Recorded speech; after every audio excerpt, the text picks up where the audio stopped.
Hi guys, it's Charlie from Monocure 3D. Today we have a very special guest joining us in the studio to teach us about the art of post-processing your 3D prints. We have a lot to get through, so let's start now.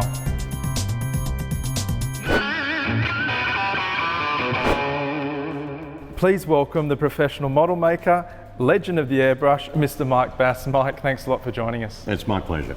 So Mike, tell us, how did you get into this? About 35 years ago, I became an architectural model maker, and that soon led on to film work. Yeah, okay, so films, what films have you done? I worked for Aardman Animations on the Chicken Run. Oh, wow. Made a lot of the props in that particular film. And then Moulin Rouge. Okay. A lot of that was 1/5 scale buildings. So that's it. That's perfect for me. Yeah, interesting. Okay, so what are you doing now? What gets you out of bed in the morning? What gets me out of bed? I make a lot of display models now for the defence industry, Okay. also for museums. Oh, so wow. my business now has been running for about 15 years. Oh, excellent. Okay, so what are we going to do today? What have we got here? Okay, so what we have is a 3D print of a blade, an ornate blade, and what I'm going to do is demonstrate the processes after it's been printed. Okay. Okay, we've got two ornate blades. As you can see, they're both identical.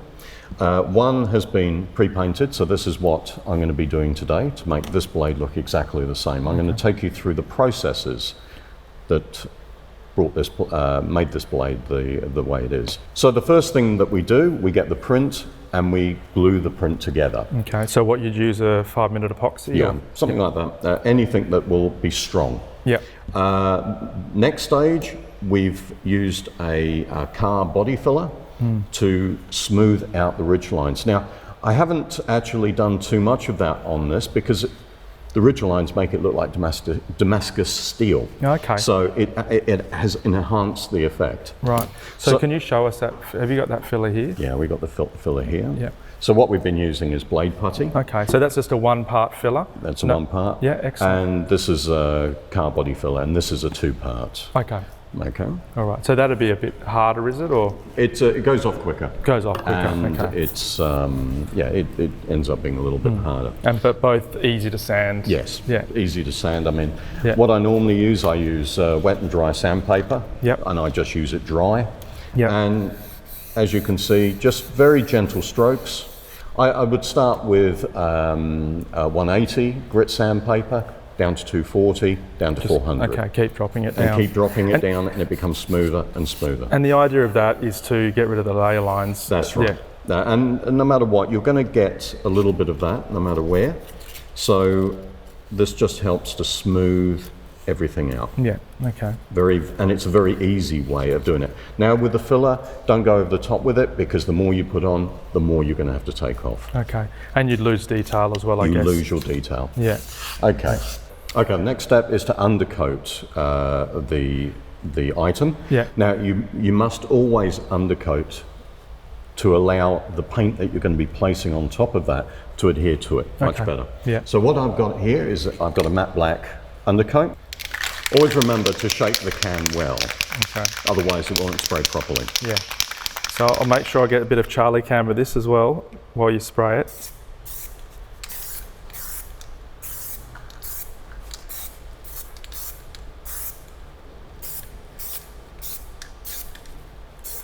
Okay, that should be enough. So it's a very light coat, isn't it? It's a light coat. Now we just wait for it to dry. Okay. So this is nearly dry.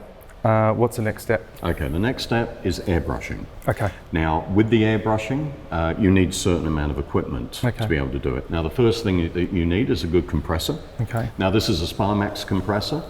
It also, it's 1.6 horsepower, so it's incredibly light and incredibly silent. That's the nice thing about it. But it also has a storage tank. And what that prevents is when the motor is running and pumping air, you don't get a puff of air coming out the end of the nozzle. It creates a continual stream of good dry air because of the regulator and also the air filter here. So a machine like that, what would that set someone back in Australian dollars? Around $500. Okay, so about $2 US. Yeah. The end result is that the better the equipment you buy, the better quality it's going to be.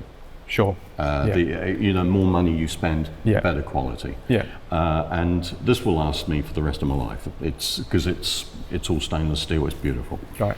Then It's a nice looking unit. Then what we've got, the next most important thing is the airbrush. Okay. This is what is known as a gravity-fed dual-action airbrush. Now, the idea behind the gravity feed is that we've got the pot at the top, and so the paint comes down from the top of the pot, and then it's a dual action. It's down for air, pull back for paint, and that gives you the control that allows you to create graduated effects. And these vary in price depending on quality again? Again, you can buy them very cheaply, but again, it's all a matter of being able to get spare parts. Yeah. Nozzle, needle, that sort of thing. So if you go with a brand, it's a better... Yeah, I mean, what I recommend is Sparmax or Iwata. Okay. And they tend to be the best airbrushes that I found. Yeah. Now, an airbrush like this, you're looking at about $170. Okay. But you can go as far as the custom micron here, which is the best Iwata airbrush. Yeah, right. And this is about $850. Wow. So the case is worth $500, I think. I think it is. It's absolutely beautiful. Now, the reason for the expense is that it's all to do with the size of the nozzle. Yeah. This one is 0.18 of a millimeter. So it means I can do a line about the width of one of your hairs. Wow. Okay. So I've got incredible control over this. Where with this one here is 0.35 of a millimeter, which means it will do more broader areas. Okay. So what you end up doing is buying airbrushes for specific jobs. Okay. Yeah, fair enough. Okay. The other equipment that you need a good hose. Yeah. I've got a quick release, yeah. male and female. And the hose will come with the compressor? The hose sometimes, yeah, it does come with the compressor. Yeah. A woven hose is the way to go. Best, not one of those curly ones because they'll drive you around the bend. Okay. Essentials are a decent stand. Yep. And cleaning brushes. They're the things which you desperately need. The problem with people buying airbrushes, they don't know how to clean them properly. And within 4 or 5 uses, they start going wrong because they're not being cleaned out properly. Yeah, yeah. And so you need a good cleaning brushes. Yeah, yeah. So you need to obviously clean the paint fully out of them, Yes. and then pull the center pin out? No, you don't need to do that, but you can. What you need to do is clean them out properly, okay. which means pulling them apart. And Yeah, a lot of pulling them people apart, are afraid to do that. Yeah, They're afraid that they can't put it back together. Very simple mechanism. Okay. And if you don't do that, they obviously clog up? It's like any piece of machinery. It will stop working because it's all clogged up. And that's very important at the end of each use? Oh yes, very much so. Mike, there's lots of different paints out there. Tell us about some of these ones we've got here today. Okay, so what I have here is a range of paints. These are water-based? These are all water-based, very, very high in pigment. They are, on the whole, airbrush ready, so I can place them straight into the airbrush without watering them down. I think that's really important to note, is don't just get any paint and put it in the airbrush. No, it does not work. Does not work like that. What you're looking for, the one technique that I sometimes use, get a little metal egg cup and then put the paint in. Add what is recommended as a thinner for the paint. It could be enamel or it could be water or distilled water. Depending on what type of paint it is. Exactly. And what you're looking for is the consistency of milk. Milk, yeah. So run it up the side. Eventually what will happen is that you will get a feel. You'll know, oh, that's perfect. That's going to work. And if it's too thick and you put it in, it doesn't work. What you'll end up getting is like Pebble Dash. It will literally not go on. It'll go all orange peeling. Okay. If it's too thin, it will just run off. Okay. And it will create a wet mess. So you learn from your mistakes. You certainly do. And most things. What I would also recommend is that if you're unsure with the paint, try it out on something else. You know, an old model or a bit of paper piece of cardboard or a piece of towel. Yeah. And then what will happen is that you'll be able to get a feel for the new paint. Okay. Also be aware that certain paints are not compatible. Yes. Some paints will actually attack another paint that you're spraying on top. So try things out. Yeah, test areas. Test it. Do a test. And mixing the colours, I mean, you can, I mean, these paints, for example, come in lots of different colours, but could you mix the two colours together to create your own colours? Oh yeah, definitely. You could basically get your basic colours and mix your colours from that. Okay. But they always make enough for the job that you're doing, because if you've mixed it, you'll never be able to match it again. Yeah, and that's another point as well, the amount of paint that you put in the airbrush, it goes very far, I've noticed. Oh, it can do. Yeah, so you don't need a lot. I mean, when I first started, I was filling the thing right up, and it seemed to go forever. Yeah, it does go forever. But it depends on the airbrush. If it's a high flow airbrush, you'll be finding that you'll be going through it pretty quick. Okay. But the finer airbrush, you're just using a little bit. It's very subtle, and it will last a long time. Lasts a long time. So if you don't want to waste paint, don't put too much in, I guess is my point. That's right. Yeah, okay. So this is now dry, Mike. What's the next step? The next step is to mask the handle from the blade. What I have here is some low-tack Scotch masking tape. Now, with masking tape, it is best to buy a little bit more expensive than the stuff you get down the $2 shop. Yeah. Purely because the amount of residue that is left. So what I'm going to do is just mask up the handle here. It's not a good idea to use normal white masking tape. Use the blue or green tape you get from Bunnings. Yeah, so the painter's tape. Yeah, painter's tape. The reason for that is the amount of residue that is left after the tape is removed. Okay. It's worth, in the long run, to spend a little bit more money on some decent tape. Yeah, well, there's nothing worse. You've done all this prep work, then to have sticky residue all over it. Exactly. For the sake of saving a few dollars on tape, it's not worth it. As you can see, you don't use much. No. So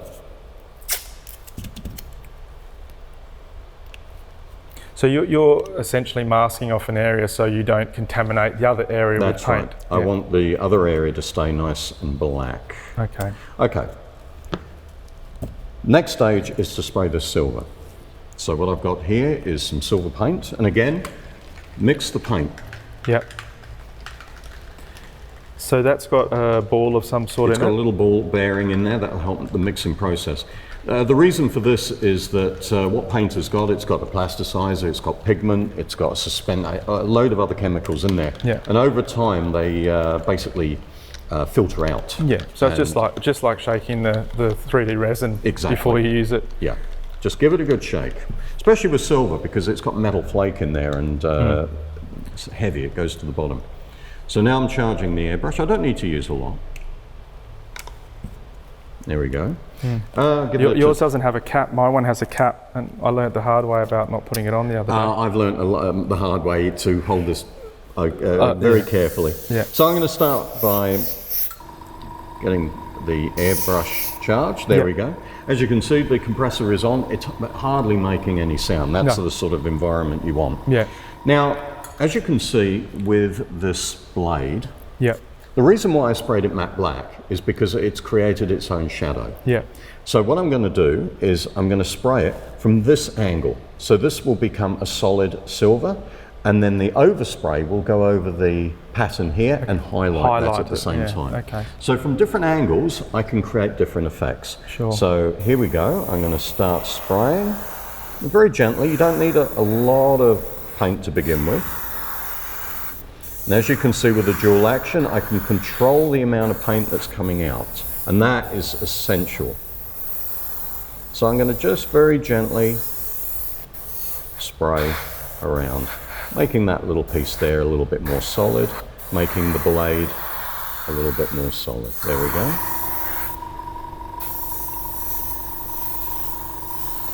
I guess it's important not to overdo it. Again, if you overdo it, doesn't matter. Because what we can do is go back to black and then start again. Okay, I'll just turn this round and do the same. And again, from the same angle.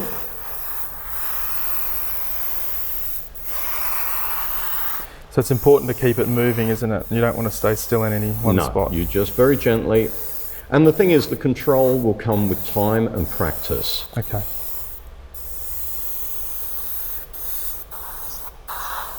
Okay, so now we allow that to dry. Looks and it great. should dry fairly quickly. Yeah, wow, it looks great already.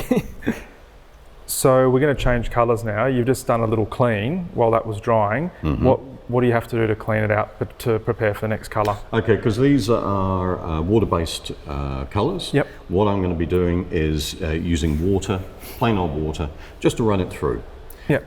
This is the between colours, and at the end of the day I end up using another type of thinner that will clean the airbrush out completely. Yeah, okay. But so just between colours, just a bit of water? It's just water. Okay. And so literally I'm spraying out the colour. And if you were using a light colour and going to a darker colour, is it as important to clean it as much, or is it okay just to... No, you've got to clean it regardless. Thoroughly. Otherwise you'll get contamination. Okay. So what I'm doing, I'm just running cold water, normal water just through the airbrush. Yeah. That's cleaned that out completely. Making sure that the pot is clean, because the paint will cling to the sides. Sure. There we go. And that is... Yeah, so all you want coming out before the next colour is just a bit of air, no water, no... That's right. Yeah, it's so completely cleared. Cleared, yep, perfect. So the next colour I'm using is a mahogany, and that is for the, that's for the handle. All right, so now this is a water-based paint? Or? This is a water-based paint. This is an acrylic. Yeah. And again. Yeah. So you do a little test. Do a little test. There we go. Yeah. And what I'm doing here is the first stages of getting the detail. Yeah. On the handle. So what I'm going to do is just gently. Oh yeah, so you're highlighting. I'm literally just following the pattern.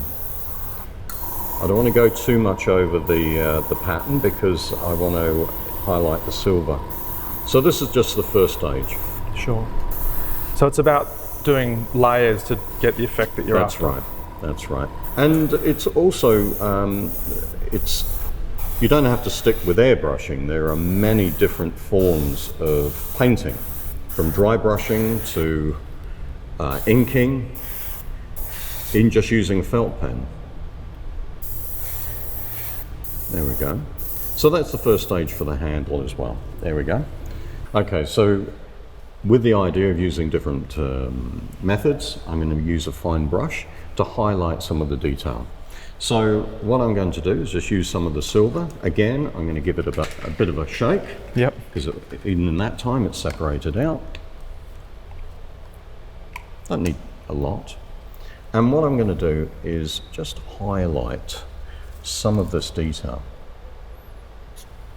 Don't have to do the whole thing, but it's just to make it just a little bit more interesting.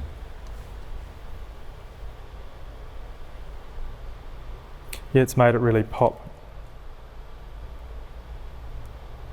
There we go. Doesn't have to be overly accurate. There we go.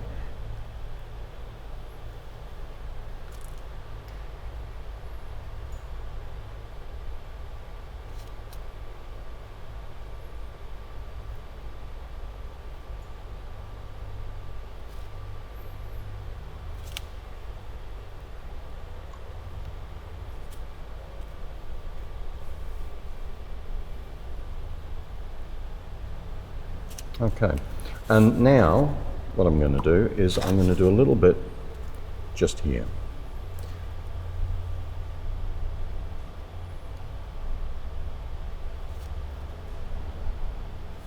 Now I don't need to do it all because what I'm going to do next is a technique called dry brushing. So this is just going to highlight certain little areas.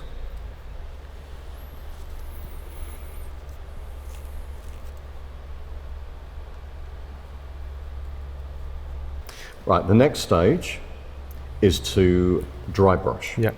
Dry brushing is a technique where you load quite a hairy brush with paint and then remove most of it. Yeah. There we go. And you can test it by running it over your skin, and you can see the skin pattern, and then you know you've got enough on there. And what you do, you just run it backwards and forwards, over and over any raised area.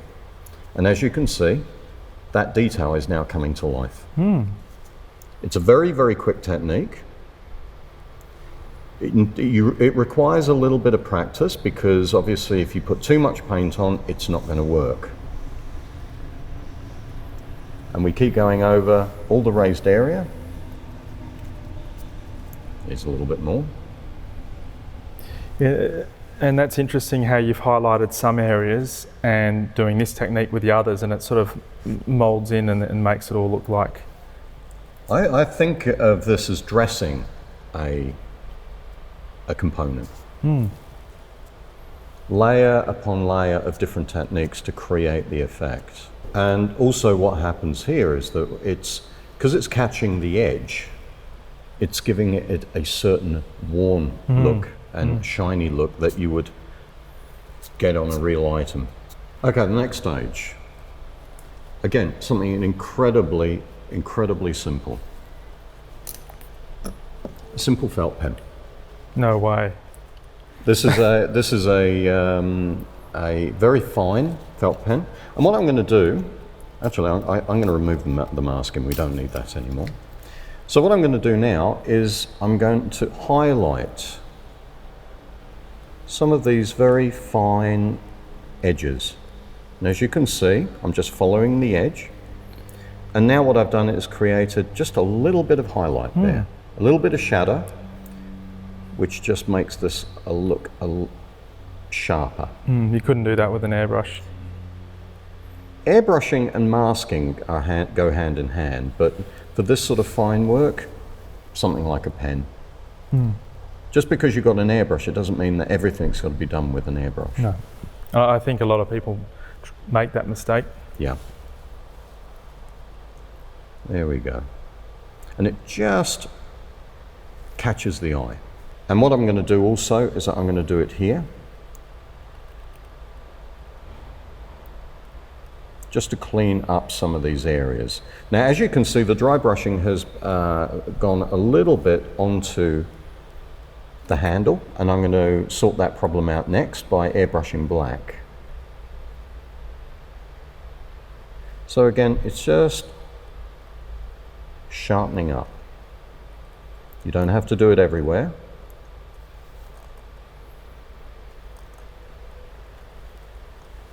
But it's eye candy. Another technique that you can use, it's an electric rubber. And what you can do with this is you can make scuff marks. Okay. So what's that, removing some of the paint? That's removing the paint. So generally, you're just wearing this down, getting rid of some of the sort of sharpness of it. There we go. Don't need a lot of this. You can go right over the top of this and it will ruin it. It's just to give it that worn look. And you can use this on this particular technique on anything. Like so. Wow. So... Okay, now the next stage. Yep. I've dressed the blade up. Yep. Now I'm going to dress it down again using black. Okay. Now, as you can see with the blade, I'm going to spray from this angle and just tone the silver down just a little bit. Because at the moment it's a little bit too shiny. Just gently. So the further away you are and the less air you use, you can really put just a You've fine got that mist. control. And the thing is, with the control with an airbrush, it comes with experience and time. It's all to do with practice. Now with the pattern here, as I said, there's a bit of dry brush that has gone onto the handle. So I'm just going to very gently add a touch of black. This is meant to be an ebony blade, so I'm going to tone down the brown just a little bit. And it makes the silver a little less garish. You don't need much for the effect. Another technique is a technique called inking or washing.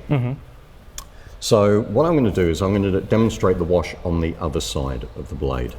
So what I'm going to do is I've got a container here with a little bit of black. Yep. And I've just added a tiny bit of water to that. You need it quite thin. I have my brush. And it needs to be incredibly wet. And what I'm going to do is now wash it over the detail and then quickly wipe it off. Wipe it off. And then what you end up with is the black, where I was using the felt pen here, goes into all the cracks and it highlights the detail. Sure.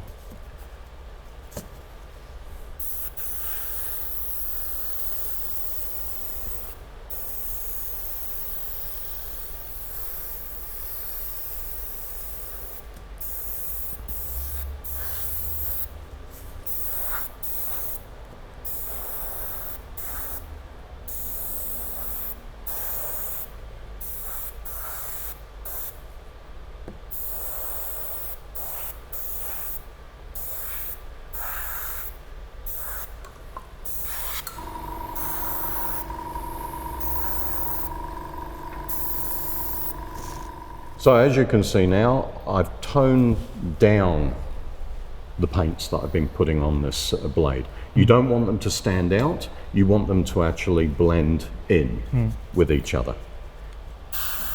So you're making it look like it's been used, like it's That's right. an aged piece. Yeah. Looks great. There we go. Amazing. We keep the edge of the blade looking nice and silver, because that's the sharpest piece. Yep. And so, hopefully, Beautiful. it looks very similar. Well done. Looks amazing. Very good. So again, the process to create something is layers of color, layers of technique, and what you get is something that looks totally different. And no matter, as you can see, no matter what you do, everything is completely unique. You've created something nobody else will ever be able to do again. Yeah. It's a one-off. It's a completely one-off. Yeah. These are now finished. So what I'm going to do is get rid of this paper. Let's have a good look at these. Yeah. You can. So Mike, it looks amazing. It's been painted. How do we protect it from bumps or scratches if you need to do that? You can obviously use a varnish or a coating of some sort. The thing is with cosplay or anything that's going to be used as a display or anything, people are going to touch it. Yeah. And there's natural acids in your hands, it will affect the paint. Sure. So what I would recommend is, we have a water-based matte varnish here. Yeah, so that'd leave it looking like it is. That would just leave it the way it is. It would actually tone down the metal effect here. So you could actually use gloss here and matte there. Okay, yeah. You can use a combination of both. If the gloss is a little bit too glossy, you can give it a light coat of matte. Okay. And that tones it down to a satin, Sure. which is a really good idea. So there's an acrylic gloss, so you could use that, say, on the blade and the matte on the handle. Exactly. Yeah, perfect. Yeah, and depending on the use, you may find that after about, if it's part of a costume, you may have to reapply maybe 2 or 3 times again. Again, yeah. What we've got here is a 2-pack varnish. Again, you've got to be a little bit careful with this because it's poisonous. It gives off a rather nasty gas. You have to, with anything here, you've got to be wearing a proper mask. That is essential. That's very good advice. Also, when you're airbrushing, you've got to be in a very well ventilated room, Yep. Preferably near a window, even near a fan, because what you're doing is you're going to be breathing in the atomized paint, and Yep. it's not very healthy. Yeah, so proper mask, gloves, all the normal safety Yes. equipment goes in. If you're asthmatic, I would recommend a proper mask, Okay. even when you're airbrushing. Okay, and also I got myself one of those things that extract Yeah, the spray box. booths. A spray booth. Yeah, That's spray the booth. one, yeah. They're a really good idea. Yeah. again, it draws the paint particles away from you and disposes of them, which is absolutely, that's what you want. It came with a tube that you can actually put it outside. That's a good idea. Yeah, no, and it has a filter in it, and it works really, really well. Yeah. So with the varnishes, really good idea. But you remember, you've got to reapply them over a period of time. Otherwise, you will start to notice wear and tear. But the 2-pack one would be the best bet for the hardest wearing. For the hardest wearing, but I would make sure that you read the instructions on this thoroughly. Because you've got to mix 2 parts of it together. Yeah, that's right. Yes. Okay. This has come up so well. Have a look at that. Mike, thanks so much for joining us and sharing your tips and tricks and your wisdom with us today. It's been great having you here, and look forward to catching up with you again soon. Oh, thank you, and it's been a lot of fun. Thanks for watching, guys. I'm sure you all found that as informative as I did. Make sure you hit that subscribe button, but most importantly, remember to keep on 3D printing.